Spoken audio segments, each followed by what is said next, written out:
Muy buenas noches, señoras y señores. Bienvenidos a otra edición del Péndulo por Unicanal. Hoy les proponemos tres temas.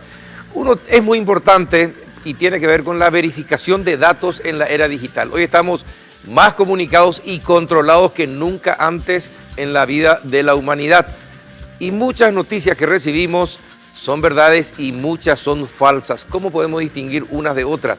Hoy vamos a tener a una docente de periodismo de la Universidad de Florida, Mercedes Bijón, con quien vamos a hablar sobre este tema.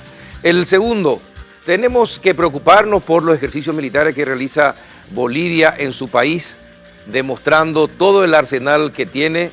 ¿Debemos preocuparnos o no? Vamos a estar hablando de ese tema con el embajador de Bolivia en nuestro país, Reinaldo Yanque Arce. Y el último bloque lo vamos a dialogar con el senador Adolfo Ferreiro. Ayer presentó una propuesta para modificar la posibilidad que el presidente ya no vete el presupuesto general de gastos de la nación.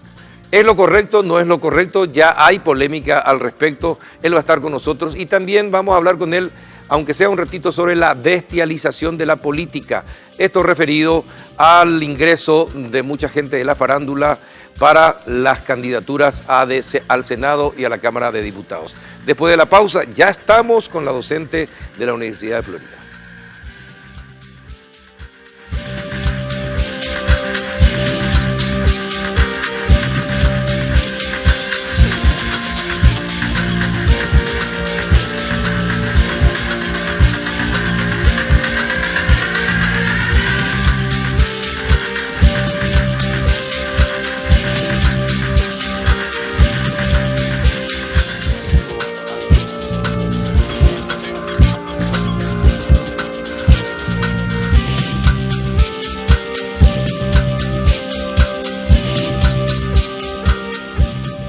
¿Qué tal, doña Mercedes Bijón? ¿Cómo está? Muy bien. Gracias por venir. Mercedes es periodista de investigación, es española, naturalizada también norteamericana, enseña en la Universidad de Florida y está por Paraguay para hablar sobre la verificación de datos en la era digital. Como decía al principio, estamos en un momento de la humanidad donde todo es inmediato, debido a las redes sociales, donde todo se viraliza, se masifica de manera increíble y donde la información pasa y vuela a nuestro lado como si fuesen moscas y muchas veces no sabemos, no podemos discernir cuándo la información que estamos recibiendo es verdadera o falsa. Es así, Mercedes. ¿Qué tal? Buenas noches. Buenas noches. Pues sí, así es.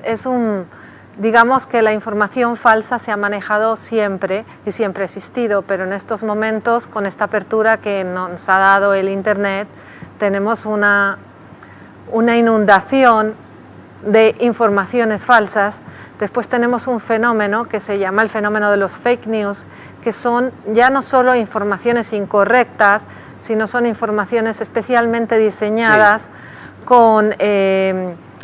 con programas informáticos que permiten crear miles de usuarios en minutos, que nosotros los vemos como gente normal, pero realmente son usuarios falsos que permiten inundar de una mentira repetida por millones de personas, sí, y eso nos provoca una forma distinta de reaccionar, porque antes podíamos ignorar una mentira, podíamos reclamar a un periódico, pero ahora no podemos ir a 200.000 personas diciendo rectifiquen cuando son solo un robot. Exacto. Es cierto, antes se hablaba siempre de la contrainformación. Cuando uno encontraba una noticia falsa era una contrainformación.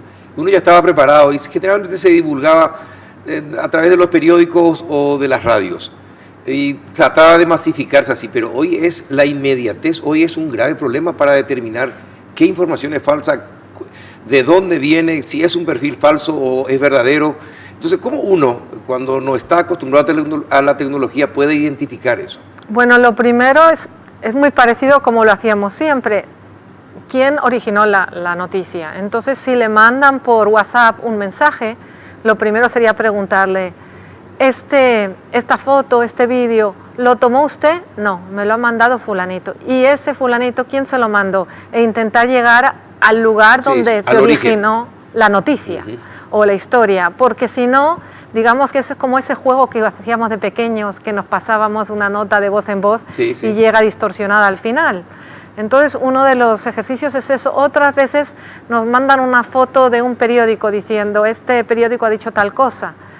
Si tenemos acceso al Internet, podemos ir a ver el enlace original de esa nota.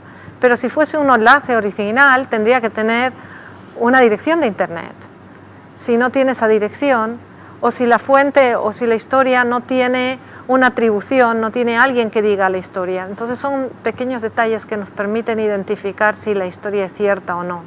Ahora, pero Mercedes, ¿quiénes usan eso? ¿Quiénes usan las redes falsas? ¿Quiénes se benefician con las informaciones falsas? ¿Quiénes aprovechan eso? Bueno, por un lado, el nuevo fenómeno es este grupo de redacciones falsas que se ha creado por un valor económico, es decir, digamos, es una especie de redacción en la que se están creando falsedades porque te están llevando a una página y en esa página podemos acceder a unos anuncios, entonces es lucrativo, sale mucho más barato o sale mucho mejor ser un informante falso y crear estas informaciones que ser un informante honesto. La honestidad es más confusa. Claro, pero uno entiende cuando hay informantes falsos, pero es uno. Pero cuando hay un sistema y cuando se quiere utilizar para distorsionar o perjudicar campañas, por ejemplo. Ese es otro sistema. Campañas políticas, como sucedió en Estados Unidos con todo este tema de Rusia, de los rusos, ¿verdad? Y bueno, que cambiaron la historia y la decisión de muchos a la hora de elegir un candidato a presidente, por ejemplo. Entonces es mucho más peligroso.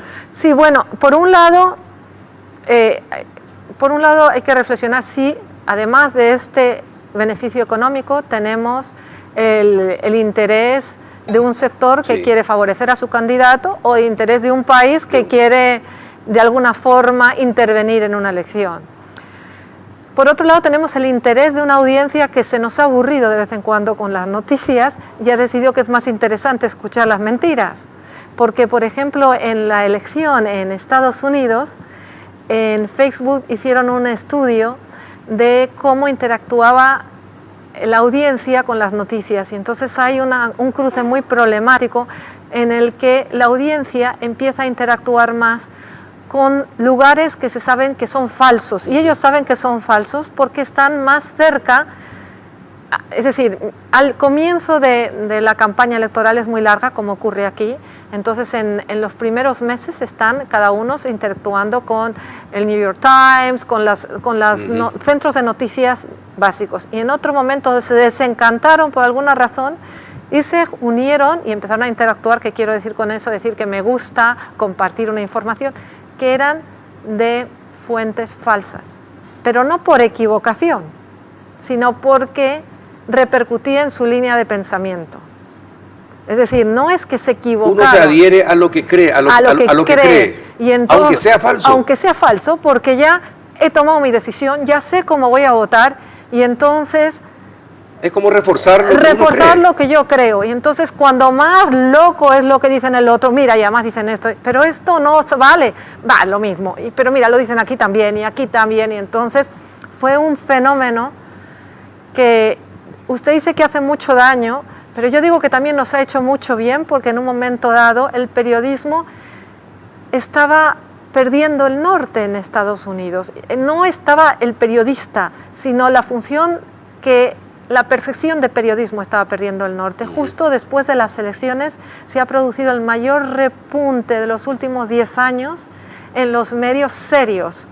Ha subido el nivel de audiencia, ha subido el nivel de lectores de periódicos. ¿Otra vez el papel volvió a venderse más? Sí. Ah, increíble, después de mucho tiempo. Bueno, y ya no es tanto el papel como es el Internet. Claro, el Internet seguro. Pero es el periódico por Internet, pero el periódico serio.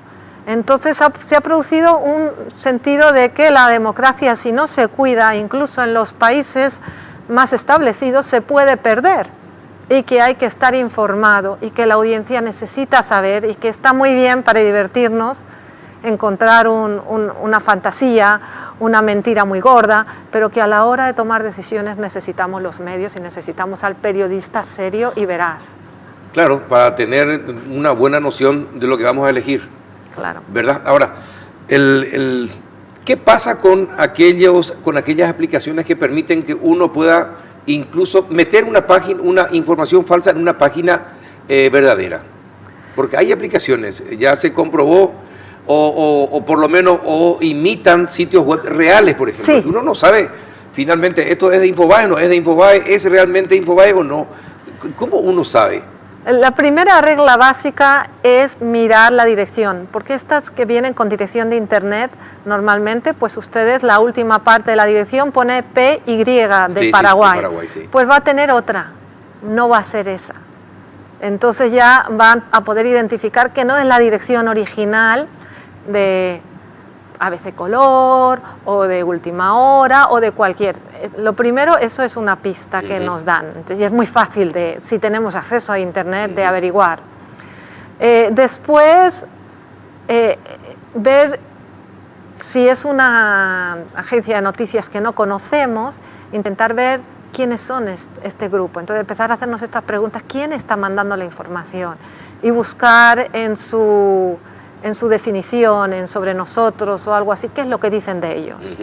Entonces, cuestionarnos un poquito la fuente. Esos serían como dos... Claro, la fuente y también quién se beneficia o quién se perjudica con la información. Y también las fechas, porque muchas veces las fechas vienen truncadas. Y si es una historia que nos suena, buscarla, porque se repiten. Sí, se repiten. Entonces, igual ya se contó hace 3 meses o 4 meses. Hay noticias que vuelven a viralizar informaciones de hace 2 años, o sucesos de hace 2 años, que la gente dentro de todo el mare magnum de información que posee se olvida, hasta que alguien le recuerda, porque ni siquiera somos capaces de chequear la información.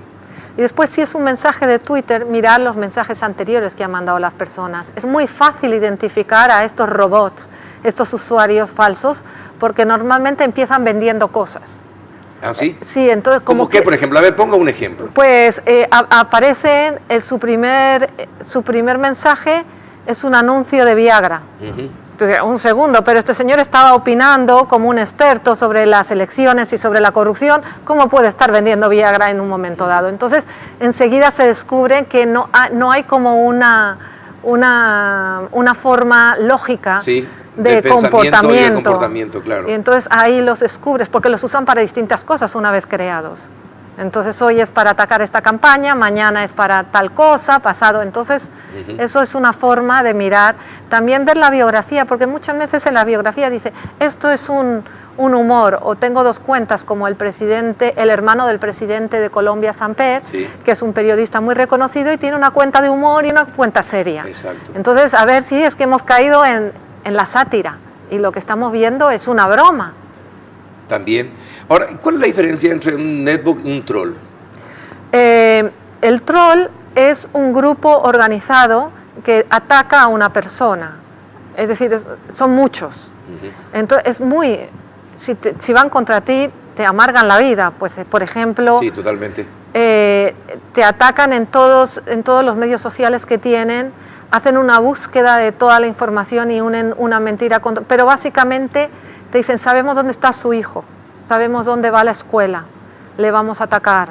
A usted, por la tarde, a la hora que tiene que recorrer este espacio, le vamos a violar. Entonces te quitan todo el sentido de seguridad que puedas tener, porque es una invasión total de tu privacidad. Y te atacan por todos lados. Y después, lo que ha ocurrido en muchas ocasiones es que atacan al lugar donde usted trabaja, de tal forma que, como son miles y miles, lo bloquean. Y entonces ha habido en ocasiones en Estados Unidos que han tenido que sacar a las personas de los trabajos, porque si no, hundían la compañía. ¿Qué cosa? Entonces son, digamos... Yo he trabajado mucho con Cuba, con el periodismo independiente, y hay estas jornadas de repudio en las que una masa de gente viene a atacar a una persona. Y es muy horripilante, pero esto por internet. Entonces te atacan de tal forma que te opacan.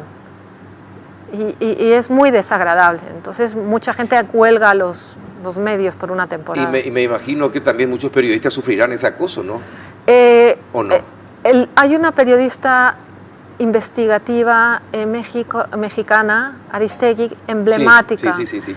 Ella lo ha sufrido, y entonces lo ha sufrido por medio del crimen organizado. Da mucho susto, porque en México cuando te amenazan no, no es una broma. No, ahí en serio. Sí. Han matado a muchos periodistas y entonces es una cosa que lo primero que tuvo que hacer es colgar todas sus cuentas sociales y cerrarlas. ¿Y el netbook qué es? Ya me dijiste que es el troll. ¿Y qué es el netbook? Es un poco el netbook son como digamos, unas cuentas, bajamos al internet unos programas que nos permiten crear usuarios. Entonces, una persona en vez de mandar una mentira, crea 1000 usuarios, sí, 1000 usuarios y se los pasa al Twitter y entonces los creas con un perfil y con todo y parece que son personas, pero realmente es un robot que está mandando todos estos usuarios, entonces la pasas por 1000. Entonces, claro, de repente son 1000 personas diciendo lo mismo. Lo mismo, sí. Ahora, ¿y cuál es el sentido de hacer eso? Lo de los netbooks es económico normalmente, pero también, por ejemplo, se ha sabido que ha habido gobiernos que el último ha sido en las elecciones alemanas, sí, que han intentado influir en las elecciones. ¿Quieren instalar una agenda? Quieren otro, pues yo, como buena gallega que soy, pues ha sido el proceso de añadir fuego al independentismo catalán. Entonces ahí también ha habido otro movimiento en el que se manda, ya hay una serie de agravios, una serie de demandas y ha habido una serie de atropellos, pues los multiplicamos por 1000 y creamos más tensión y más problemática. Y sí, me imagino que en Cataluña habrá sido terrible esto, ¿no? En estos últimos días. Gente adherida al independentismo, ¿verdad? Multiplicado por 5000 o por 10.000 o por 100.000. Y apagas un poco, el problema es que cuando hay alguien que está en contra, lo apagas, no se le escucha su voz en este caso, o cuando hay alguien que tiene algo que decir, una respuesta de un ciudadano, una demanda, entonces sale todo esto y se opaca. Se opaca una realidad con una mentira. Entonces ahí es cuando el periodismo tiene que ejercer su fortaleza y aclarar un poco el discurso y también en alguna forma informar, darle herramientas a la audiencia de estos son los datos, ustedes tomen sus decisiones, pero que sean informaciones basadas en información verificable, en hechos verificables. Verificables por sobre todas las cosas. En el Brexit también hubo algo de esto, porque amigos contaban que mucha gente no sabía lo que votaba y que recién al otro día, después de perder, después de conocerse el resultado y aprobarse el Brexit, entonces se metieron en internet para saber qué es lo que estaban votando. Es decir, se maneja de esa manera. Eso realmente es peligroso para los países, que exista todo un sistema que pueda acceder a la mente de la gente y cambiar su noción del voto. Yo creo que es peligroso, pero también es un proceso de, digamos, es el precio de la libertad. El que haya más información quiere decir que va a haber también más desinformación y le corresponde tanto al periodista como al ciudadano tomar responsabilidad de dónde está sacando su información. Y cuando es para entretenerse, que la saque de cualquier lugar, pero cuando es para tomar decisiones que van a impactar su vida, ahí es cuando tienen que tener cuidado. Ahí es cuando tienen que tener unos sistemas, unos protocolos de verificación y ver si la fuente es creíble y ver de dónde procede y ya pensar que si voy a pasar un mensaje de WhatsApp que no hay ninguna forma de verificarlo y que cuenta una cosa horrible de una persona, igual voy a ser cómplice de una mentira. Y una cosa, Mercedes, actualmente en Estados Unidos hay un presidente muy particular. Ay. ¿Por qué esa expresión? Porque es un presidente muy particular. Muy particular, ¿verdad? Es decir, maneja incendia el país con su Twitter. A mí me recuerda a un presidente de Argentina. ¿A quién? Cristina. ¿A Cristina? No, es algo así como, a veces damos un pasito para adelante, pero a veces damos un pasito para atrás. Pero, digamos, en periodismo no me corresponde a mí opinar sobre nuestro presidente. Me parece un poco salirme de mis zapatos, ¿no? Zapatero a sus zapatos. Pero si volvemos a darnos una vuelta hacia el periodismo, le tendría que dar las gracias, porque ha resucitado en Estados Unidos la necesidad y nos ha proporcionado en un momento en el que había una crisis en cuanto al periodismo, en cuanto había una caída de lectura. Yo me acuerdo, ¿Perdió credibilidad el periodismo en Estados Unidos? Ha perdido desde la época de Nixon, cuando hubo el famoso Watergate y tumbamos un presidente que fue el momento más lindo, yo creo, que existió en el periodismo. Se ganó un montón de espacio y credibilidad a estos momentos en el que los canales de 24 horas nos obligan a estar dando muchas noticias que están a veces sin cocinar, como digo yo, ¿no? Es como una paella, pero me das el arroz duro, me das la gamba por un lado, no está todo bien producido en muchas ocasiones. Se ha llegado un momento a producir un cansancio en la audiencia, en el que piensan que las noticias solo vamos a usar las que nos entretengan, y entonces en ese proceso de entretenimiento se pierde la necesidad de informar a una audiencia de forma muy veraz. Y sí, existen medios muy fuertes y muy serios que están informando a la audiencia, pero como que la audiencia se despista y nos ha ubicado otra vez. La audiencia ya es mucho más consciente de que necesitan estos medios. Y uno de los ejemplos fue existe una televisión pública en Estados Unidos que no está financiada por el gobierno, está financiada por la gente. Entonces tienen unas campañas de recogida de dinero trimestrales, y justo después de las elecciones esas campañas casi fueron de un día en vez de una semana. ¿No recaudaban nada? No, recaudaban tantísimo. ¿Tanto? Porque son un periodismo muy independiente, que no depende de nadie. Por eso ningún gobierno les da, porque como dicen, bueno, ustedes van a hacer lo que quieren, pues ustedes búsquense la vida. Y como que la ciudadanía tomó conciencia de que hacía falta ese periodismo y financió el periodismo, pero mucho más rápido. Y se financia con la lectura, se financia con que por primera vez los sistemas de Internet están siendo beneficiosos económicamente, que todavía estábamos en veremos, pues ahora el Washington Post y el New York Times están teniendo beneficios económicos después de años y años de pérdidas por primera vez. Así que le podemos dar las gracias al presidente. También, pero también es un desafío. Todo esto que está ocurriendo es un desafío para el periodista profesional. Nos invita a estar incómodos, y la incomodez y el estar inquieto es un desafío, pero no nos permite dormirnos. Entonces nos obliga a innovar, nos obliga a ver por dónde va, a escuchar a la gente joven, a decir, igual las cosas como las hacemos, hay que llegar a la audiencia de otra forma, hay que acercarse. Entonces nos obliga, es como un momento muy experimental. También lo podemos ver igual es que yo soy muy positiva, pero es un momento en el que se están produciendo cosas muy interesantes. Se está creando un nuevo método, un modelo de negocios que todavía no está ahí, pero hay espacios para otros lugares, para otras personas, donde pueden intentar encontrar unos espacios que antes no existían. Es cierto, es un verdadero desafío. Las redes sociales son un verdadero desafío. Y bueno, hay que ajustarse a la época que vivimos y ser creativos por sobre todas las cosas en materia de periodismo. Usted estuvo conversando con periodistas y con estudiantes. ¿Qué es lo que más querían saber?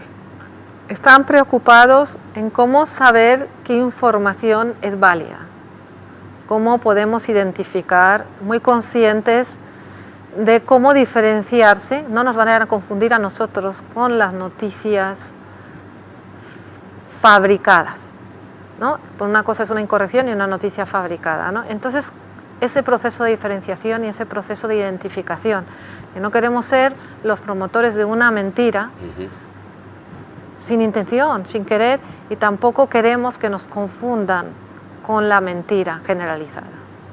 ¿Y cómo uno se resiste a la agenda que pueda tener un periódico o el dueño de un periódico?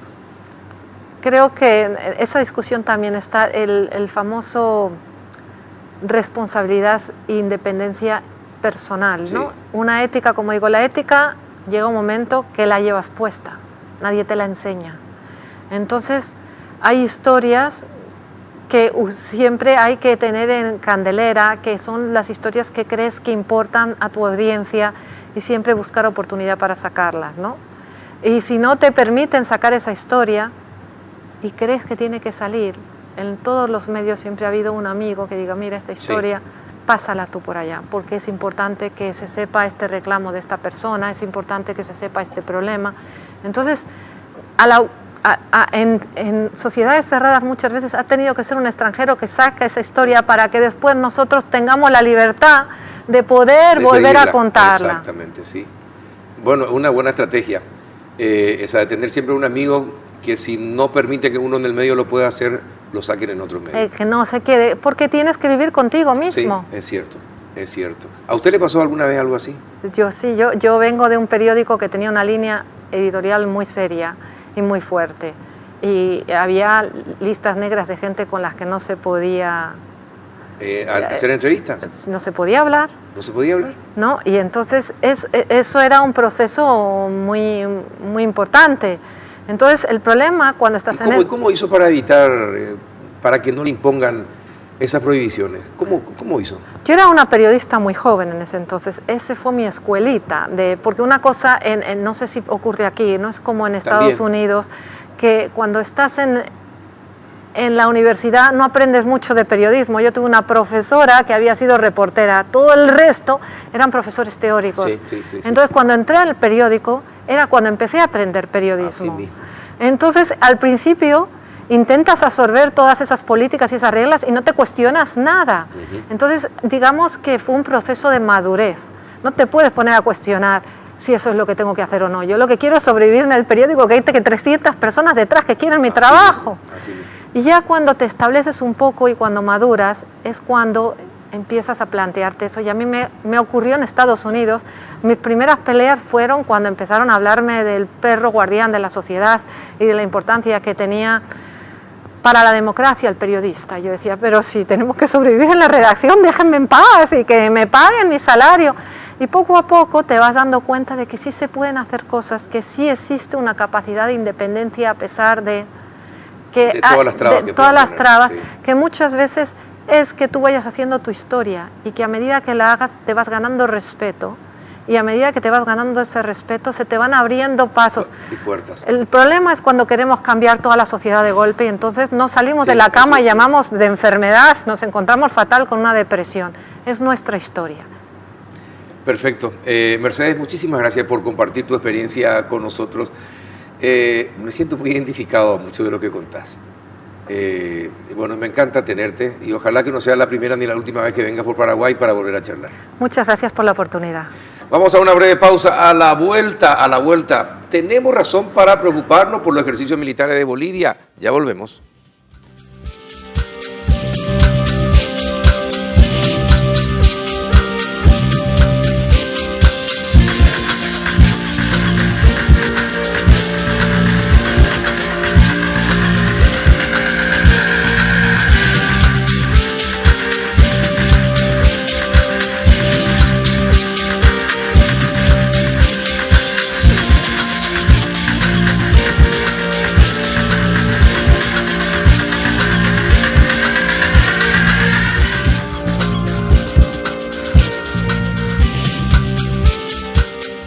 Ya estamos en compañía del embajador de Bolivia en nuestro país, Reinaldo Yanque Arce. ¿Qué tal, embajador? Buenas noches, ¿cómo está? ¿Cómo estás, Carlos? Muy agradecido por la invitación. No, es muy importante. Mira que después de la charla que tuvimos en la radio, la gente me dijo, llévale por favor al programa, porque es necesario que la gente se entere si tiene o no que preocuparse de los ejercicios que realiza Bolivia en sus Fuerzas Armadas. Así que comenzamos por eso, embajador. Usted sabe que causó preocupación en importantes sectores de la ciudadanía esos ejercicios, que en principio incluso se dijeron que fue cerca de la frontera con Paraguay. Después se aclaró que fue a 100 kilómetros de La Paz y que son ejercicios por el Día del Ejército de Bolivia, que fueron ejercicios por ese motivo. ¿Qué es lo que mostraron? A ver si le puede explicar a la audiencia qué fueron esos ejercicios. A ver, primeramente dar un saludo fraternal de parte de nuestro hermano presidente Evo Morales Saima hacia todo el pueblo de Paraguay. Y al mismo tiempo lo has dicho claramente, Bolivia es un estado pacifista que hace el tema de la integración, más a todo nosotros hacemos la promoción y promovemos la cultura de la paz y el derecho a la paz. Bolivia es un estado que va en contra de cualquier tipo de guerra y no busca una solución a los conflictos por ese mecanismo. Lo que ha habido y han visto y han sacado en algunos medios de comunicación, lamentablemente muy distorsionado. Ustedes saben que y en cada país, las Fuerzas Armadas de cada país en su aniversario hacen este tipo de ejercicios. Y Bolivia lo hizo, tiene todo su derecho, pero también aclarar nuevamente lo que ya lo dijiste, que el ejercicio que lo han hecho en el aniversario de las Fuerzas Armadas estaba al otro extremo de Paraguay. Entonces no hay por qué temer, no tenemos ningún conflicto con Paraguay, más todo lo contrario. Las relaciones bilaterales están bien. Pero voy a ser abogado del diablo. Entonces le voy a preguntar, usted dice, Bolivia es pacifista, pero Bolivia también ha invertido increíblemente en la modernización de todo su ejército, con lo último en tecnología, en armas, y como nunca la inversión de las Fuerzas Armadas ha sido grande durante el gobierno del señor Evo Morales. ¿Cómo se entiende que siendo pacifista gaste tanto en modernizar su ejército? Bolivia se reserva a la legitimación de hacer prevalecer nuestros derechos y nuestra independencia como Estado. Tenemos el derecho a defendernos. Cada país tiene sus fuerzas armadas equipadas. Sí. Y nosotros no somos una excepción para no poderlo tener. Al margen, vuelvo a recalcar, nosotros no buscamos la solución mediante ese mecanismo de la guerra, pero también tenemos nuestros derechos, el cual inculcan dentro de nuestro Estado Plurinacional de Bolivia. Al margen, hacerte saber, Carlos, que en Bolivia, por ejemplo, nosotros no permitimos el tema de la intromisión de las Fuerzas Armadas extranjeras. O sea, en la nueva Constitución Política del Estado, en el artículo número 10, en el parágrafo 3, especifica que no puede haber ninguna base extranjera. Eso se perdió allá, ¿no? Entonces, con todo eso te recalco que es todavía más aún querer inculcar a una guerra, ahora que estamos bien con el hermano país de Paraguay. Ahora, ¿qué hipótesis de conflicto maneja Bolivia? Su intención de salida al mar a través de Chile, ¿es una hipótesis de conflicto incluso armado? No, porque si nosotros hubiéramos querido agarrarnos del conflicto de armarnos una guerra, ya nos hubiéramos equipado miles de años atrás. Pero no, al margen hemos sido muy diplomáticos y hemos entrado a un juicio internacional, sí, en el cual vamos a ver hasta dónde podemos llegar.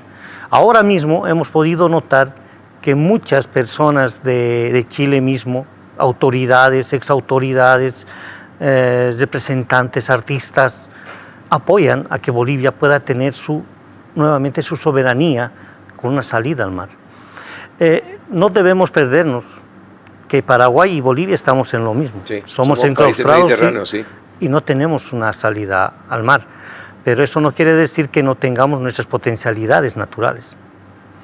No, entonces, más todo lo contrario, vuelvo a recalcar al pueblo de Paraguay, a todos los ciudadanos, ciudadanas del Paraguay, que a la buena relación que han podido emprender tanto el hermano presidente Evo Morales Saima y Horacio Cartes, hemos podido abrir nuevamente esa relación bilateral y ahora sí, tenemos una muy buena relación bilateral ayudándonos mutuamente y con proyectos grandes al futuro. Bolivia ya no ve la historia del pasado. Bolivia está encaminando a ver el presente y velar el futuro de nuestra juventud y nuestras niñas. ¿Lo del Chaco ya es una cosa superada?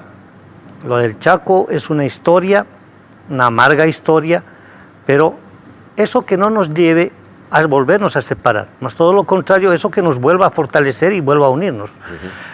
Yo te cuento y te contamos en la radio con el doctor Rolfi. Mendoza, sí.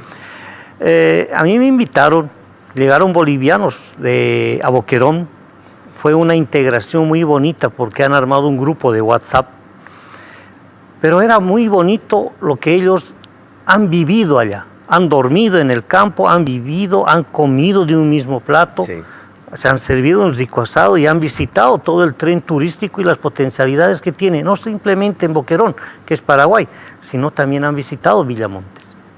Entonces, ya se está viendo ese relacionamiento hermano que lo teníamos desde antes y lo estamos volviendo a recuperar, Carlos.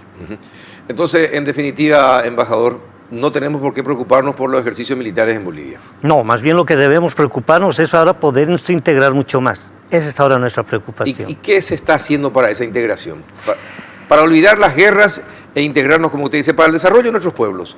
Algo muy bonito, el 15 de junio del 2015, por ejemplo, se armó una agenda bilateral entre ambos mandatarios.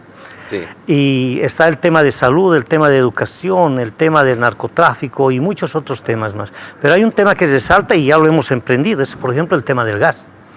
Sí.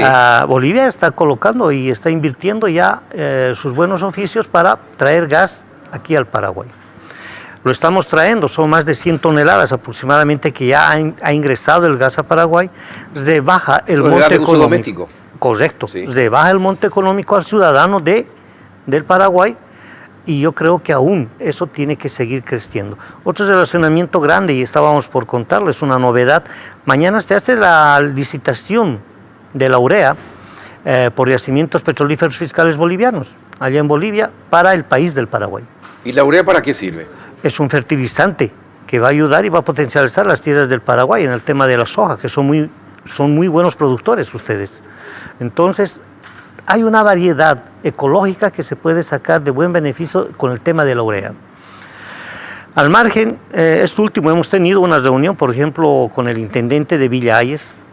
Ellos promueven y tienen la inquietud de seguir trabajando con yacimientos petrolíferos fiscales bolivianos para poder traer el gas virtual. ¿El gas virtual? ¿Qué es el gas virtual? El gas virtual es una distribución por conductos a las casas, Sí. como el agua, Sí. pero con una simple estación de servicio que de Bolivia el gas van a traerlo congelado y es gas natural, no Sí. es GLP. Entonces ese gas natural aquí se vuelve a su estado natural y se reparte a las viviendas. ¿Cuál es la diferencia, Carlos? La diferencia es, allá en Bolivia, una familia normal, por lo menos, utiliza a lo máximo 2 garrafas de 10 kilos. Cada garrafa a nosotros nos sale unos 23 bolivianos con 50 centavos. Son 13.000, 14.000 Unos guaraníes. 13.000 a 14.000 guaraníes. Si lo pones en ¿El dos, mismo costo podría tener acá? y si lo pones en 2 garrafas, discúlpame, son más o menos unos 32.000 guaraníes. Pero el gas natural, que es el gas virtual, utilizas todo el mes como la energía eléctrica y llegas a pagar más o menos unos 20 bolivianos o 25 bolivianos, que eso aquí va a equivaler a unos 18.000 guaraníes. O sea, gana el pueblo boliviano, pero también gana los ciudadanos, los que utilizan en el pueblo del Paraguay. O sea, esas son las ¿Y qué falta para relaciones completar bilaterales. esos proyectos, embajador? Están en el tema de los estudios, se está haciendo un estudio técnico allá en Bolivia. Va a llegar una delegación de allá a poder concretar este tema del gas virtual y sería muy lindo y muy interesante no simplemente concretar y empezar a obtenerlo en Villa Ayes, sino aquellos pueblos alejados que también no tienen esa buena carretera, digamos, para poder entrar. Ahora, y dígame, embajador, hablando de cooperación, ¿Bolivia tiene alguna información de petróleo en el Chaco, lado paraguayo? No tenemos. ¿O yacimientos de gas? No tenemos, ustedes? nosotros lo donde tenemos Porque si está al otro lado de la frontera, uno dice, ¿por qué tanta mala suerte y este lado no? La naturaleza. ¿Verdad? Eso es algo indiscutible, Carlos, que no podemos hacer y no podemos cambiar el tema de la naturaleza. Yo creo que el gobierno de Paraguay va a tener que emprender y dar sus buenos oficios, tal vez, en ver si tiene o no tiene el petróleo, o tiene el gas o no tiene el gas en esos sectores, ¿no? Que eso ya es un tema. Pero ustedes no tienen interno. información de que el del lado Nosotros paraguayo. no tenemos. Si lo tuvieran, lo compartirían. Obviamente, el hermano presidente, y en las reuniones que yo he podido asistir, él siempre ha sido muy abierto y ha ofrecido toda la tecnología que tenemos como Bolivia para podernos cooperar, integrar, ayudarnos mutuamente, recíprocamente. ¿Por qué te hablo del tema de la reciprocidad? No simplemente Bolivia quiere dar el gas, quiere dar el urea, sus recursos naturales, no, sino también nosotros... ¿A cambio qué nosotros le damos? Pensamos, por ejemplo, ahora estamos haciendo un trabajo y estoy armando un proyecto con el tema de los astilleros. Paraguay tiene y está en la tercera flota naviera a nivel mundial. Del mundo, sí, cierto. Entonces, nosotros, ¿por qué tenemos que viajar hasta China, Japón, a otros lugares, teniendo un hermano país que puede realizarnos ese trabajo? Entonces, imagínate... ¿Y ustedes podrían tener una flota que también pueda salir tanto por el Pacífico como por el Atlántico? Claro. Usando la hidrovía, por ejemplo. Claro, porque si hablamos en el tema de la integración, Carlos, no tenemos que perdernos. El tema de la hidrovía está compuesto por 5 países, que está Bolivia, Uruguay, Argentina, Paraguay y Brasil. Pero al mismo tiempo hay otro proyecto donde también se le ha invitado a Paraguay y ahora está Paraguay, que es el tren bioceánico. Sí. Que eso también va a unir al Atlántico con el Pacífico. Con el tren. Es a nivel mundial conocido que Bolivia ha tenido una mejora grande en el tema de infraestructura, más que todo en el tema de carreteras. Tenemos casi ya un 90% de las carreteras ya asfaltadas para poder dar esa integración rápida, caminera, para todos los países. Es un beneficio grande. Y también damos los buenos oficios y para poder... ¿Y cómo hacen las carreteras? ¿Hacen con inversiones netamente bolivianas? ¿O también con préstamos del extranjero o bonos? ¿O alianzas público-privadas? ¿Cómo hacen, embajador? Automáticamente se hace con alianzas privadas, lo hacemos también como gobierno. También se trabaja con algunas instituciones que colaboran, como la CAF y otras instituciones grandes. Hay colaboración de algunos otros países grandes, potenciales, como cualquier otro país. Pero lo que sí, el hermano presidente Evo, nosotros hemos entrado a una etapa de una nacionalización. Son 11 años que se ha trabajado en Bolivia a la cabeza de nuestro gobierno y a la cabeza del hermano presidente Evo Morales en poder nacionalizar las empresas estratégicas más grandes que tenemos en Bolivia. ¿Y qué tal fue el proceso? Ha ayudado mucho, ese es el crecimiento que ahora ha tenido Bolivia, pero ahora nosotros estamos entrando a un campo de industrialización. Antes el gas GLP, Bolivia mandaba en bruto y comprábamos refinado. Sí. Pero ahora nosotros tenemos la refinación allá. O sea, las refinerías ya hacen el proceso completo. O sea, lo que éramos importadores, ahora nos hemos vuelto exportadores. Exacto. Entonces estamos trabajando ya en el tema de la industrialización. El tema de la planta de Bulo Bulo, de la urea, por ejemplo, ya es un punto grande que se está avanzando para Bolivia. Estamos en un punto grande de poder transmitir el tema energético, porque tienes que saber, Carlos, que Bolivia, por ejemplo, es uno de los únicos países en el mundo que tiene los 5 cambios climatológicos. Sí. Es una bendición que nos ha dado.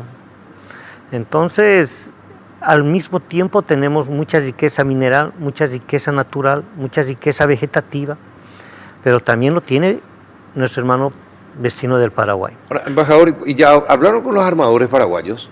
Ya se han hecho las visitas, hemos ido a CIES, hemos ido a Chacoí, he podido visitar la barca del pescador. Este día lunes vamos a visitar Sunaisis, si no me equivoco, es otro astillero grande, y ya después vamos a presentar el informe tanto a Cancillería y a los ministerios pertinentes. ¿Y en principio de cuántas barcazas se estaría hablando? Eso no lo determino yo, lo determina el gobierno boliviano, pero lo que sí... aproximadamente... vamos a ver. Para que la gente visualice el negocio que puede resultar para los dos países. Es un negocio grande, es un negocio que le va a favorecer al ciudadano y a la ciudadana de nuestro país, del Paraguay, de este lindo país, porque va a entrar recurso económico de Bolivia para la institución privada, pero al mismo tiempo genera al ciudadano trabajo. Entonces, hay esa integración, hay ese relacionamiento. El tema de la urea, por ejemplo, está abierto. Nosotros no estamos yendo y agarrando una convocatoria privada o cerrada, se está ampliando la convocatoria y se va a dar preferencia a todos aquellos que inviertan de los hermanos paraguayos en el tema de la urea. Eso está designado, eso está dicho, lo ha dicho personalmente el hermano presidente Evo en una entrevista. Entonces, nuestro hermano presidente lo estima mucho a nuestro país del Paraguay. Sí. ¿Y de qué nivel de exportación de urea estamos hablando? en las licitaciones? Estamos hablando de 1000 toneladas para arriba. De 1000 toneladas para arriba. O sea, a la capacidad que puedan tener los empresarios privados se les va a dar esa cobertura. Preferentemente. Les dejamos en manos de ellos para que puedan estar en la licitación. Qué interesante. ¿Qué otros proyectos comunes entre Paraguay y Bolivia? Tenemos que trabajar, Carlos. Hay muchas cosas que faltan todavía aún. Por ejemplo, yo te hablaba en la radio. Aquí ustedes comen una sola papa. Sí. La papa que lo traen de Argentina. Sí. Nosotros allá en Bolivia... ¿Cuánta variedad de papas tienen? Son más de 200 variedades de papa que tiene Bolivia. ¿No? Entonces... Prácticamente el mismo suelo debería producir lo mismo, rendir lo mismo, ¿no? Es que la variedad de los climas hace la variedad de la papa. De la papa. Y no simplemente la papa. Te puedo hablar de la cebolla. Nosotros allá en Oruro, por ejemplo, yo lo he visto personalmente, tenemos la cebolla dulce. Es una cebolla que no es amarga, es una cebolla que puedas comerlo dándole una simple lavadita y no te deja nada malo en el aliento a la boca. Qué bueno. O sea, potencialidad de la zanahoria. Aquí, por ejemplo, no veo y no conocen la haba. Nosotros allá consumimos mucho la haba. Es un nutriente muy rico, muy parecido a la arveja. ¿Y qué se hace con qué platos se hacen? Hay unos riquísimos platos, mejor ni te cuento. Entre uno de esos está el api. Allá en Cochabamba es un exquisitez. Plato típico de Cochabamba, porque se hace mote de haba. También se sirve seco. O sea, como te digo, Carlitos, hay muchas cosas grandes con las cuales tenemos que empezar a trabajar. Así que podemos pensar más de cooperación que de guerra con Bolivia. Más tenemos que pensar en el relacionamiento bilateral. Tenemos que hacer una explotación mutua al tema de la hidrovía. Eso es un campo de desarrollo productivo para ambos países. ¿Y quién va a salir beneficioso en eso? Y los dos pueblos. Los dos pueblos. Pero en lo personal, yo te digo, Carlos, quien sale más beneficioso llega a ser Paraguay. ¿Por qué? Porque Paraguay está al medio de la hidrovía. Todo lo que llega a sacar Bolivia por la hidrovía hacia Uruguay, hacia Argentina, hacia Brasil, automáticamente va a tener que pasar por Paraguay y va a dejar algunas regalías en Paraguay. Entonces tenemos que pensar a trabajar en ese potencial y hacerlo trabajar de buena manera el tema de la hidrovía. Me encanta lo que está haciendo el gobierno de Bolivia. Está buscando todas las salidas posibles y por todos lados para romper con su mediterraneidad. Tenemos buen relacionamiento con Perú. Tenemos asfaltado la carretera hasta Hilo. También podemos trabajarlo y Paraguay puede aprovechar esas carreteras también para poder ver el tema el tema económico, que pueda ser mucho más económico para el empresario privado. Sacar por el Pacífico y llevar al Pacífico todos los productos. Lo que llega al Atlántico lo puede sacar por Chile, que también no hemos sido cesados con Chile. Tenemos los dos caminos asfaltados, hasta Iquique y hasta Arica. Ahora, ¿y cómo está ese conflicto con Chile? ¿Está negociándose a nivel internacional? ¿Y cuándo se espera una decisión?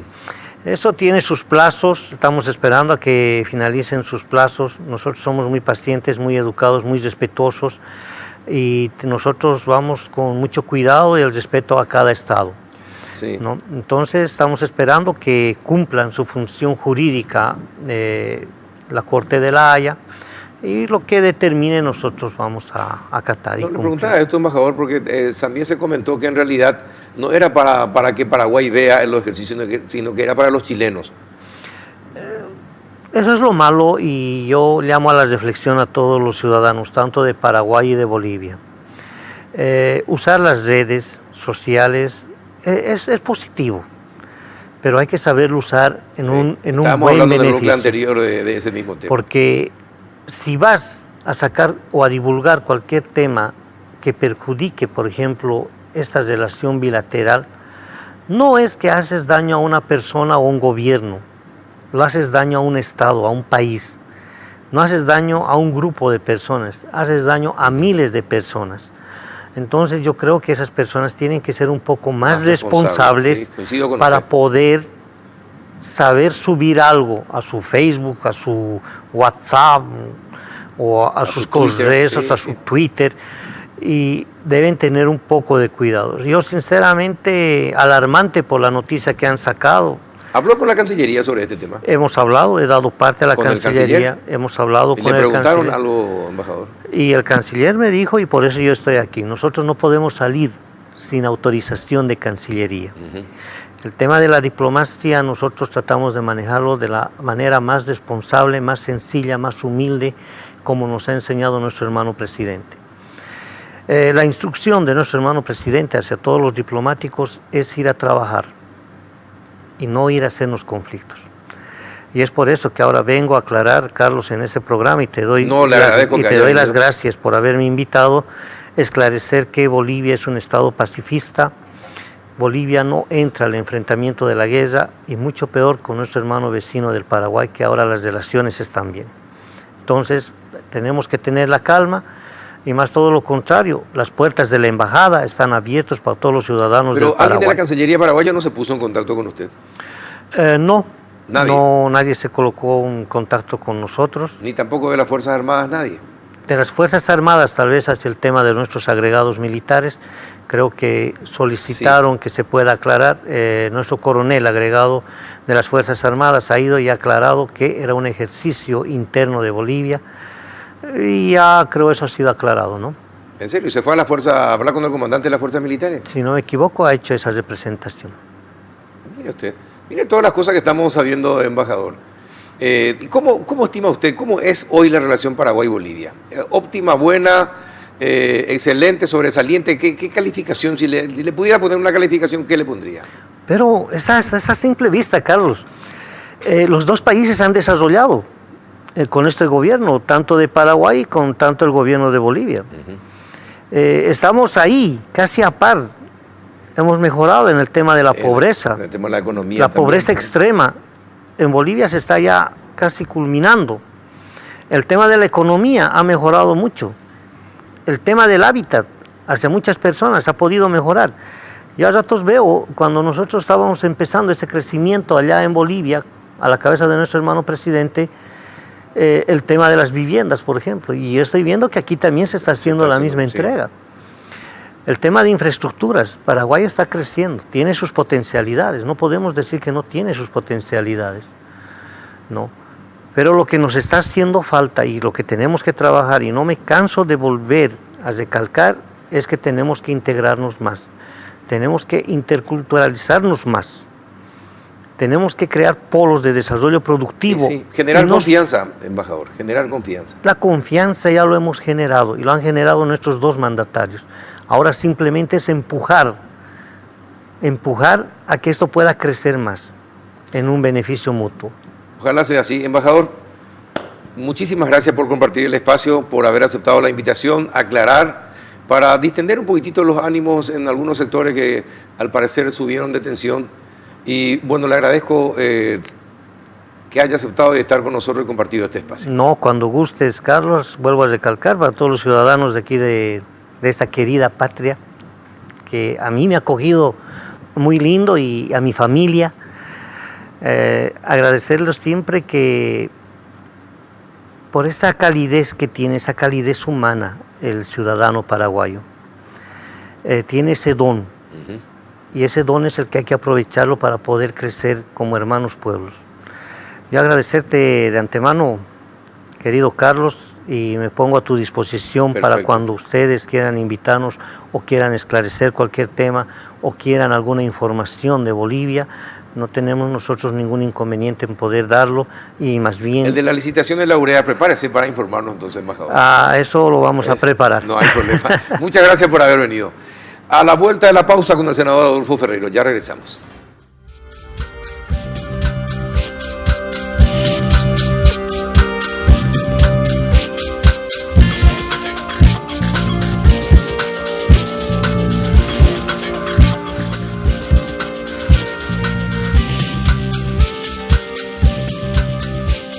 ¿Qué tal, senador Adolfo Ferreiro? ¿Cómo anda? Pero muy bien.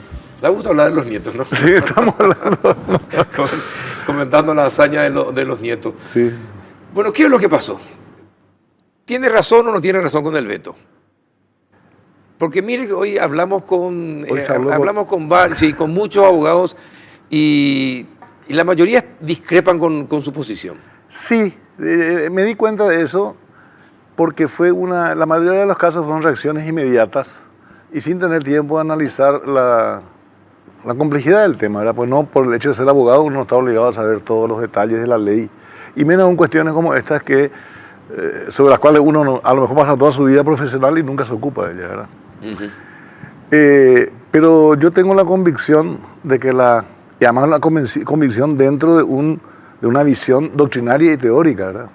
Porque este asunto del veto presidencial, de la división de poderes y de la creación de los poderes soberanos de cada uno de los poderes, que son indelegables, que son lo que le definen su existencia, sí, empieza ya por el año 1200, 1250. Entonces, tiene una larga historia.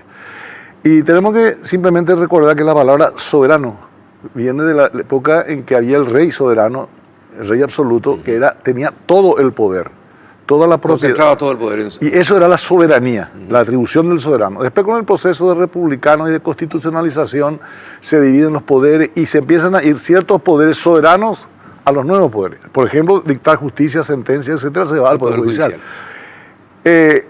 El rey, después el presidente de la República, se quedan también con ciertos poderes soberanos. Uno en el sistema paraguayo no puede discutir de que es un poder soberano, una atribución soberana que tiene el presidente de la República, el de representar al Estado, sí, en las relaciones internacionales, o el de nombrar ministros, ¿verdad? ¿Y cuál es el poder soberano, históricamente hablando, del Congreso, del Parlamento, de la representación popular? Y históricamente, los dos temas principales que hicieron al control y a la limitación del poder administrador es la decisión sobre impuestos. O sea, hoy día en ningún país democrático y republicano puede el Poder Ejecutivo dictar un impuesto.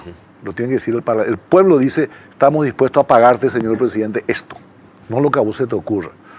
Bueno, fíjate que la independencia de los Estados Unidos, que cuando nace toda una época, se produce por un problema de impuestos, entre otras cosas, pero eso fue muy relevante. Bueno, los problemas institucionales de la India, Mahatma Gandhi, ¿te acuerdas?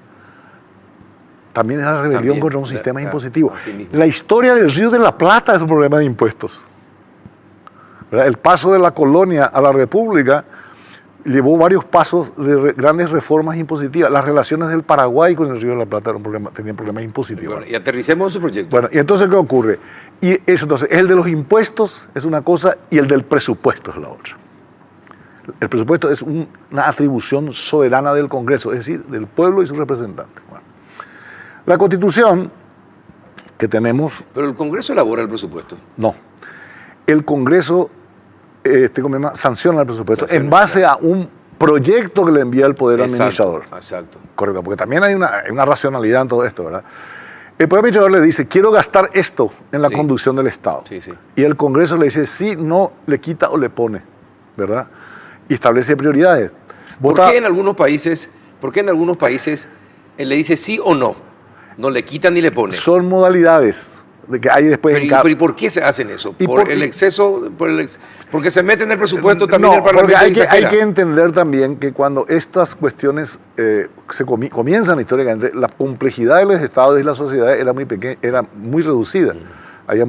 Hoy día la complejidad es enorme, pero vos viste que vemos en las noticias de repente que cuando el Congreso no le aprueba al presidente de Estados Unidos el presupuesto, tiene que cerrar el gobierno, cierra, baja la ley, echa a todos los funcionarios, no tiene para pagarle al mes siguiente. Sí. Bueno, o sea que, pero nosotros estamos adscriptos a una doctrina y a unos principios, que es eso, y por eso la Constitución, que es una de las confusiones que se creó en esta discusión hoy, establece un procedimiento para la, ¿cómo que se llama? Elaboración del presupuesto. No, para la elaboración de las leyes. De las leyes, sí. En general, para todas las leyes, dándole atribuciones, potestades, procedimientos, etcétera, a los actores en la elaboración de las leyes.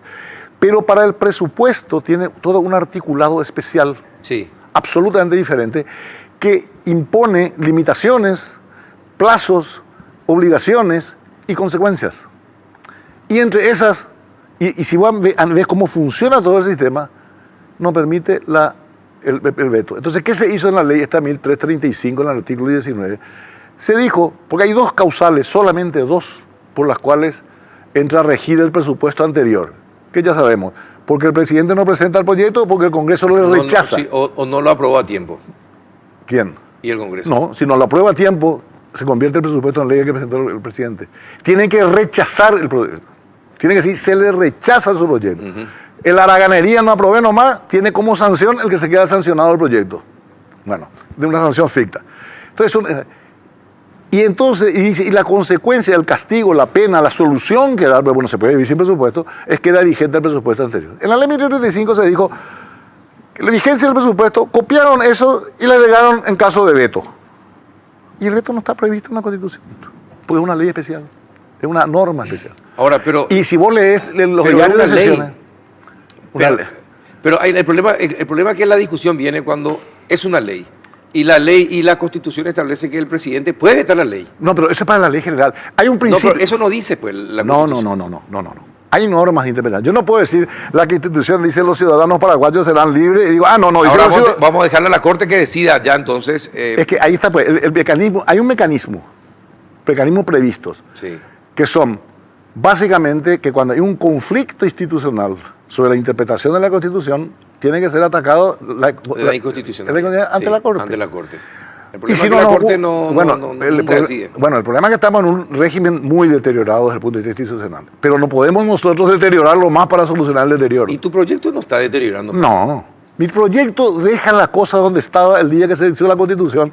Y tan importante es entender esto, que esa ley salió en el 99, 7 años después de la Constitución. Hoy decía Milo Camacho que tu proyecto, el senador, no le quita la posibilidad del veto al Ejecutivo del Presupuesto General de Gasto de la Nación, porque incluye un término que es lo mismo que estaba luego contemplado en uno de estos artículos o incisos de los artículos 208, 6. Yo no hablé con Emilio. Pero él dice que revisó, porque claro, revisó tu proyecto y lo comparó con el... Es muy respetable la opinión de colegas que tienen incluso más capacidad y más dedicación que yo. Pero yo creo que Emilio se estaba refiriendo justamente a lo que es la base de mi discrepancia. Y eso que él es asesor del Congreso. Claro, él fue constituyente. Sí, también. Bueno, ¿qué ocurre? Él se refiere a la normativa que regula el proceso general de elaboración de leyes. Y este es un proceso especial. Y cuando es especial el proceso, y ahí en el caso del derecho hay miles de casos, ¿verdad? Tiene una disposición especial. El presidente de la República puede acudir al Congreso las veces que se le dé la gana, presentando proyectos de leyes, yendo a discusiones políticas, ¿verdad? Pero tiene una obligación que tiene fecha y hora, que es el informe anual. Sí. Bueno, esa es una disposición especial dentro de la atribución general. Bueno, puede decir, no le puede mandar, para las otras comunicaciones le puede mandar al principio. Sí, o puede enviar un secretario. Sí, pero a rendir informe tiene que ir él. Sí, sí. Y si no lo hace, juicio político y destitución. Bueno, entonces, lo primero que hay que entender acá son dos cosas. Primero, los principios generales. Que en el debate de la Constituyente, yo no tuve más tiempo ya de rebasar en detalle, pero he visto así superficialmente, y se discutió de esto. Y se partió de la base de que había que ponerle un límite al poder omnimo del poder. Porque, ¿qué sentido tendría todo el trabajo de elaborar el presupuesto si después se va nomás a vetar y chau? Podemos seguir hasta el año 2042. Pero, senador, hay una cuestión que me preocupa, y esto es una cuestión práctica. Me preocupa más lo que puedan decidir en mayoría para desfasar un presupuesto que elabora el Poder Ejecutivo, sí, ¿verdad? Que el veto de una persona que se puede reconfirmar, que se puede negociar, que se puede reconfirmar. Vos estás hablando de la falla del sistema. Estoy hablando exactamente de la falla. Bueno, con ese criterio no habría que darle... No, pero el problema es que cuando falla el sistema y cuando las mayorías agarran y, aumentan de acuerdo a sus intereses... Eso no pasó nunca significativamente. Le pasó cuando le quisieron echar al Lugo. Sí, escúchame, fue parte del proceso, senador, de derrocarlo al Lugo. Pero, senador, el presupuesto se infla siempre. No es cierto. No es cierto. Hoy día incluso hay una ley sacada por este Congreso. En los últimos 3-4 años entonces, ahora se manejó mejor el presupuesto, pero tiene que coincidir conmigo, siempre se infló. Bueno, escúchame, siempre hay aumento y hay disminuciones también. Y eso es el proceso de la maduración política. A ver, vos tenés acá libertad de prensa, libertad de expresión, sí, ¿verdad? Pero un día te puedo volver loco y me empezás a insultar a mí en tu programa, me tratás como un perro y me derramás agua, ¿verdad? Rompiste la regla de razonabilidad de la aplicación de tu derecho. Sí. Así es cuando se van al diablo las instituciones. Se va al diablo la institución tuya, que es de periodista, y en el caso del Congreso se va a la institución republicana, que es lo que terminó con el derrocamiento del Lugo. Y si vamos a juzgar lo que pasó cuando se le derrocó al Lugo, muchos pueden decir, caramba, ahí digo se abusó, se violó todos los principios del derecho, de la defensa, se bastardeó el juicio político, porque antes de hacer el juicio se tenía la sentencia y después se hace el juicio, Sí, una cosa loca. Sí. Pero eso no te da derecho a decir hay que suprimir el juicio político. Totalmente, pero aténdeme, siguiendo tu Hay lógica, que volver siguiendo tu a la lógica razonabilidad. de la razonabilidad. Lo que pasa es que ustedes confunden, hablando de razonabilidad. ¿Pero quiénes somos nosotros? Y no, me refiero a los políticos, no, vos en No. particular. Hay 10 posiciones diferentes. Me refiero a los políticos, que vos acabas de explicar perfectamente la Sí. destitución. Sin embargo, eso que se le destituyeron de esa manera tan grotesca como están señalando, hoy están unidos todos otra vez. Y bueno, es porque hay una debilidad, porque ahí está el problema. Entonces, ¿y dónde está la coherencia? Bueno, ¿y cómo vas a solucionar la mínima eso? coherencia. Espera. Ese ya es otro problema. Pero el problema institucional, ¿qué es la normativa en las instituciones? Es El respeto a la... No. Son las reglas de juego establecidas. Exacto. Y después tiene otro elemento, la ética. Sí. Tiene otro el respeto, el valor de legalidad. Cuando se rompen todos estos factores, bueno, no funciona nada. ¿Qué es lo que está pasando ahora? Ahora no hay institución que funcione bien porque se instalaron ideologías con el ejemplo que dice la mayoría manda. Y eso se entiende que puede hacer cualquier barbaridad. Así mismo. Cuando que eso es tiranía. Porque en la democracia, y eso se entiende si se lee un poco los principios, la mayoría manda, pero por debajo de la ley. Así mismo. Bueno, Así mismo, sí. pero como nosotros estábamos dentro de un fracaso educativo monstruoso, ¿verdad? Pero, mira, ¿de qué es lo que estamos hablando nosotros? De cosas que tienen que ver Sí. con lo cívico. Sí, Bueno, educación cívica. Hace 50 años que nos enseña educación cívica en el Paraguay. Imagínate lo que hubiese pasado si hace 50 años nos enseñara historia. ¿Vos cómo le ibas a poder entrevistar al embajador boliviano? Que no iba a saber ni que había habido una guerra con Bolivia ni nada. O geografía. O a matemática. ¿Cómo vas a discutir con el ministro de Hacienda su presupuesto si vos no sabes matemática? Bueno. Entonces el problema, lo que se refleja en el problema político institucional es parte de lo más del gran problema. O sea, esto que estamos discutiendo nosotros acá hoy día, no voy yo solamente, con muchos antojos, ¿verdad? Esto en un país civilizado no se discute. Nadie va a discutir en el Uruguay esto. Pues el uruguayo sabe, tiene la mejor educación primaria, la mejor educación secundaria, la mejor cultura cívica de la región. Entonces el ciudadano uruguayo común entiende el concepto de república, entiende el concepto de institucionalidad. Y nosotros a veces, la mayoría de nosotros no lo entendemos. Entonces hay que entender ese contexto. Sí, agravado con todo esto, que una clase política que justamente no tiene ninguno de esos valores que usted No acaba es de mencionar. cierto. Algunos no tienen y otros tenemos. No, algunos, al revés. Algunos tienen y muchos no lo tienen. Bueno, correcto, pero esos algunos que tenemos que ser diferenciados. Es decir, a mí no me pueden comparar con, bueno, no voy a decir nombre, a mí o al doctor Sayer, que justamente se perdió un poco ayer con el bochinche este tema, una exposición de una calidad catedrática que dio sobre el tema de este famoso invento que también hay ahora, que es el asunto de la reconducción tácita. Explicó con libros en la mano y muchos periodistas cubrieron. Bueno, un legislador como Sayer es una joya en el Congreso. Y de eso había 20 hace 20 años. Hoy hay uno, tal vez dos. ¿Verdad? Entonces, esto también hay que verlo dentro del contexto sociocultural de lo que estamos viviendo. ¿Y por qué esa situación? Porque el Paraguay está en un proceso de decadencia y de destrucción cultural espantoso. Espantoso. Y eso trae aparejado... La brutalización de la política. La brutalización de toda la actividad social. Porque cuando vos le escuchás de repente a este señor, a este docente que le escuchamos acusándole de judío a Rubín. Ah, no, eso es terrible. Bueno, y eso era un docente. Sí, yo sé, pero no es la primera vez que Piri sí, hace... pero también está el de la Senat, que va a organizar un seminario, no sé qué cosa. Mañana, a las 9, y también estaba el director de la aduana que organizó un rito Urubamba. Y también está en el Senado, lo que vienen a echar un santón periférico, para decirlo de alguna forma, y hacer arrodillar a los senadores. Y también tenemos muchos problemas. Y eso es lo que se llama la lucha cultural. Sí. ¿Verdad? Yoshua, ¿usted le llevaron a Yoshua? Creo que... No, nosotros no le llevamos. No le llevaron a la Cámara de Diputados. No, bueno, fue la Cámara de Diputados. Creo que declaró ciudadano ilustre acá. Bueno, pero eso refleja un deterioro cultural enorme. Es una ignorancia terrible. Bueno, es que te digo contar. Sí, pero esa sociología de la cultura tiene dos componentes, los procesos culturales generales y la educación. Porque el gran transformador de la sociedad es la educación. Sí, y nosotros no tenemos educación. Contigo. Y lo ves en la gente del gobierno actual. El famoso nuevo equipo de selección, yo les llamo cariñosamente, son chicos, Santiago Peña, la Lea, no sé qué cosa, que tienen doctorados en Harvard, pero no tienen bachillerato humanístico. Entonces saben, una maravilla, de gusto escucharlos, cuando hablan de sus materias, de economía, de presupuesto, de esas cosas. Pero cuando hablan de cuestiones republicanas, de instituciones jurídicas, de cultura general, son de una pobreza que voy a decir, bueno, acá pasa algo. Bueno, pero te propongo, yo que le mencionaste a la ministra, escuchar lo que dijo acerca de la propuesta sobre el veto, a ver si podemos, a través de la producción, emitir lo que la ministra Lea Jiménez hablaba. Escuchemos, veamos.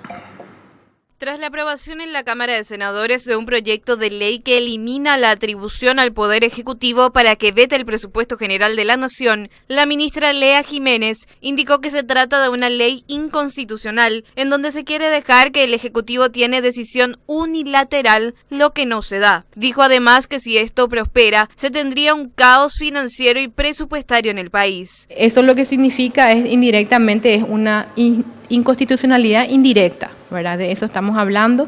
¿Y de qué concretamente plantean? Que si se veta el presupuesto nos quedemos sin presupuesto, lo que significa no solamente un caos presupuestario, porque imagínate lo que vamos a llegar a enero, no vamos a tener un presupuesto, vamos a empezar a decir cómo le vamos a pagar a la gente, es una locura porque el presupuesto representa 40% de lo que es el PIB de nuestro país, es tremendo, ¿verdad? Y estamos hablando de plantear un caos presupuestario que se traduce finalmente en un caos económico.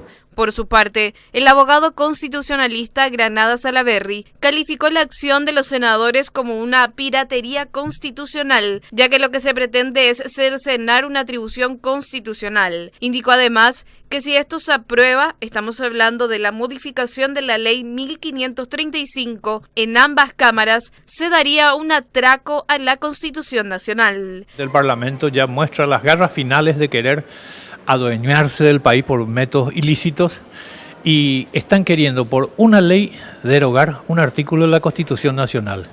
Y no es grave porque sea este artículo en particular. Lo grave es que si le damos a estos parlamentarios, a estos tipos que están haciendo todas estas aberraciones, cuyas grabaciones estamos escuchando, el atropello continuo que están, mañana, sea presidente, quien sea, elegí el apellido que tengas, van a seguir atacando la Constitución con fines innobles, porque no vayas a creer que ellos quieren con la finalidad de beneficiar al pueblo paraguayo. Este proyecto de ley fue presentado por el senador Adolfo Ferreiro y fue aprobado por 21 senadores. Esto ahora debe ser tratado en la Cámara de Diputados. O sea, que ningún senador se opuso. ¿Qué piensas? Pero te voy a decir, concretamente, el doctor Granada Salaverry no voy a opinar porque creo que se expresó adjetivando las cosas y yo le respeto a él intelectualmente y creo que es la expresión de su frustración general con respecto a la realidad de nuestra política y lo que sea, con la cual todos estamos insatisfechos. Algún día voy a hablar con él y voy a escucharle con la atención que merece. Pero lo de Lea, te voy a decir claramente, no tiene idea ni atrás ni adelante ni de lo que se trata. No leyó la Constitución. Cuando ella dice que va a quedar un caos jurídico porque vamos a quedar sin presupuesto, es porque no leyó pero es que podría volver a regir el del 2016, porque depende... Lo que pasa, senador, es que tu tema va a depender de la mayoría y minoría. A lo mejor vos tenés razón. No, yo estoy hablando de lo que dice Lea. Sí. Lea refleja una ignorancia supina de elemental derecho constitucional. ¿Por qué? Porque la Constitución prevé, si el presidente representa, queda en el 2016. Sí. Si el Congreso rechaza, queda en el 2016. Si el Congreso no resuelve, queda en el 2016. Sí. Va a tener un presupuesto. Va a tener lo mismo que hicieron ellos ahora con el veto. Sí. O sea que Lea no entiende de atrás ni adelante nada. No entiende nada. Y eso es lo que a mí me asusta, no de ella solamente, porque aquella vez que habló sobre la violencia, que yo también le salí y le comenté, era de una precariedad intelectual lo que hablaba sobre la violencia. Parecía una monjita predicando en Navidad. Que era hora de que estemos todos hermanados, que no hay más violencia en el mundo. Ella vino a leer lo que pasa en Siria. No sabe que hay 400 muertos por año en el Paraguay por razones políticas y comerciales. Es decir, no leyó ningún libro de sociología de la violencia, no leyó ni siquiera ese buen libro que escribió sobre la violencia en el Paraguay el profesor Mendonca. Yo le dije, léela, lea. Bueno, y ahora te expresa, está hablando de lo que no sabe ni no entiende. Te voy a contar algo. Y este proceso empezó justamente cuando ella se fue a llevar su presupuesto a la comisión bicameral, que yo le dije, señora ministra, ¿por qué no hacemos un acuerdo político de no caer otra vez en el bochorno del veto? Y le propuse un acuerdo que se hiciera con los líderes de bancada, lo que sea, y el compromiso de hacer un presupuesto razonable con el gobierno en buena conversación. Nunca siempre se en Botagüe. Hasta que un día Baruja... Pero ellos se iban siempre, cuando se iban al Congreso, ¿para qué se iban entonces? Y para hablar de su presupuesto, para discutir, para mostrarnos, pedirnos lo que querían. Se iba un ministro, hablaba mal de la ministra, porque lo que tiene que ser normalmente, para entender lo que pasó. Y un día Baruja, Baruja, el ministro de Agricultura, que es una personalidad importante en el gobierno, dice, en un programa que dirige Hacha, en la televisión, todavía no sabemos qué vamos a hacer con el presupuesto. Si no nos gusta, más o menos palabras, más palabras, menos, vámonos a vetar otra vez. Y yo se proyecté en el Senado, y le mostré a los senadores. Señores, estamos ante la amenaza que estemos trabajando al cohete. Porque ya está instalada en la ideología autoritaria nueva, y Santi Peña se enorgullece de eso, ¿verdad? Que van a vetar nomás el presupuesto cuando se dé la gana. Bueno, aténdeme bien. Entonces él fue que presentamos el proyecto de derogar ese artículo. Y que no es lo que dice Granada Salaverry. No se modifica la Constitución, dice, cambiaron una atribución constitucional. No, porque cuando no había esa ley, el presidente tenía las atribuciones que ahora sigue. Siempre se creyó que tenía la facultad de vetar. Nunca se creyó, porque cuando Guasmosi pensó eso, la gente inteligente que tenía sobre Guasmosi le dijo que no se podía. Porque el primero que nadie quiso vetar el presupuesto fue el presidente Guasmosi. Consideró esa posibilidad con la lectura superficial. Y la gente capaz que en ese momento tenía el gobierno colorado, ¿verdad? Le dijo, no, espera un momentito. Revisaron los antecedentes del texto constitucional y del debate constitucional. Sabían de los principios jurídicos y políticos de Occidente. Bueno, nada de eso iba a saber la gente del gobierno. Se enorgullecen de no saber. Cuidado, se enorgullecen de no saber. Porque ellos son prácticos. Ahora, cuidado. Senador, ¿y qué pasa? Y con eso ya sacaron un montón de leyes que están cercenando. Te pregunto una cosa, senador. ¿Qué pasa si se aprueba un proyecto que modifica sustancialmente lo que el Ejecutivo elaboró? ¿Qué tiene que hacer? ¿Qué tiene que hacer? ¿Cómo que tiene que hacer? ¿Qué tiene que hacer el Ejecutivo? Ejecutivo? Hay que ver por qué se hizo eso. Porque también el Ejecutivo puede haber presentado un disparate. También. Entonces, ¿por qué pero también la modificación puede ser un disparate. Claro, siempre puede ser un disparate. Exacto. Bueno, y hay cosas ¿Y qué se hace? ¿Qué se hace? Tiene... Ya hablamos sobre si presenta un disparate el Ejecutivo y se le aumenta. Sí. Ya hablamos de eso. Usted ya explicó la posición. ¿Y qué pasa si el Congreso es el que comete el disparate? Ahí estamos en una crisis política, que no se soluciona ya por la ley. ¿Y cuál es la solución? La ley está para que las cosas funcionen razonablemente y bien. O sea, cuando yo soy un legislador, tengo que cumplir mi función positivamente. Claro, es lo que se espera de usted. Y claro, y si me eligieron mal, no me tendrían que volver a elegir. Sí, totalmente. Pero como hoy día a los partidos políticos ya no les importa un comino la calidad, ni tampoco les importa mucho la opinión pública. Cuidado, estamos felices por una serie de payasos que se presentan ahora a candidatos. Eso es una burla. Es como que en la Iglesia Católica... Es la reacción a los es una mala reacción. Lo que habría que hacer es elegir a otros. Genial. Te voy a poner el ejemplo. Pero usted sabe que la masa... No. La masa... No le puede pedir racionalidad. No, tiene racionalidad la masa y sabe cómo funciona la racionalidad de las masas con la racionalidad de las élites. Pero tenemos élites. Y bueno, con la educación... Bueno, es que por eso que... Pero entonces pero eso no se justifica hacer peor con las cosas. Tampoco justifica que una clase o una mayoría determinada de analfabestias también, porque hay también analfabestias, salvo excepciones, agarren y te modifiquen todo una ley. Pero una vez puede ser el presupuesto o que puede ser otro. Eso ocurrió una vez en un proceso de golpe de Estado. Eso ocurrió una vez en un proceso de golpe de Estado, que se preparó una operación para fundir el gobierno de Lugo. Eso fue un golpe de Estado que terminó con la destitución del presidente en un juicio político, también era una locura. Entonces hay que volver a la racionalidad. Entonces lo que no podemos sostener es que porque se hace mal una cosa vamos a hacerla peor. Es que lastimosamente, ¿sabes que yo quiero tener su optimismo, pero no es un optimismo, es lastimosamente ya choqué muchas veces la cabeza, ¿sabes por qué? Porque lastimosamente hay veces que se hace peor de lo que se hizo. A veces sí, a veces no. A veces no. Por ejemplo, en este proceso parlamentario se hicieron muchas cosas mejor que las anteriores, y el gobierno también. Lo que no podemos tener más esa visión catastrófica que mete a todo en una bolsa de gato y tira todo. Es como que mañana yo me entere que hay 10 curas pederastas. No puedo decir toda la iglesia es pederasta. Totalmente. Bueno, totalmente. Por eso hablo de las excepciones. Claro. Entonces, lo que tenemos la obligación, la gente que somos la élite dirigente de este país, periodistas, empresarios, sindicalistas, es patear para arriba la pelota, no para abajo. Ahora, ¿vos estás seguro que hiciste lo correcto? Yo estoy seguro, pero si te demuestran que... Claro, porque yo... ¿Aceptarías? Pero lógico, yo no soy un terco. Bueno, está bien. Yo acepto que cuando me equivoco y agradezco que me hagan ver que me equivoco y que veo en eso un enriquecimiento cultural. Ya sabes, el reto, una forma más de no equivocarte. Pero lógico. Claro. Y acá se convirtió en una cuestión, algunos dicen contra Carter, no tiene nada que ver por Carter en esto. No, se va a regir para todos los... El gobierno hizo la ley. Sí. Bueno, además es un problema que hace a principios y a valores institucionales. Y sobre eso tenemos que tener una actitud constructiva y positiva. Y culta. Bueno, está bien. Se me fue el tiempo. Nos quedamos sin hablar de un tema, pero la próxima vez le vamos a charlar ese tema, sobre la bestialización. También hay que hablar sobre eso. Sí, hay que hablar y mucho. Hay que hablar sobre eso. Te agradezco, senador, que hayas venido. Yo la invitación... y las veces que quiera es mi obligación estar acá, así que y además un placer. No, eso sí, hablar de eso no es una obligación. Es un placer. Está bien, está. Gracias, senador, y gracias a ustedes por compartir este espacio de su casa. Hasta el próximo miércoles.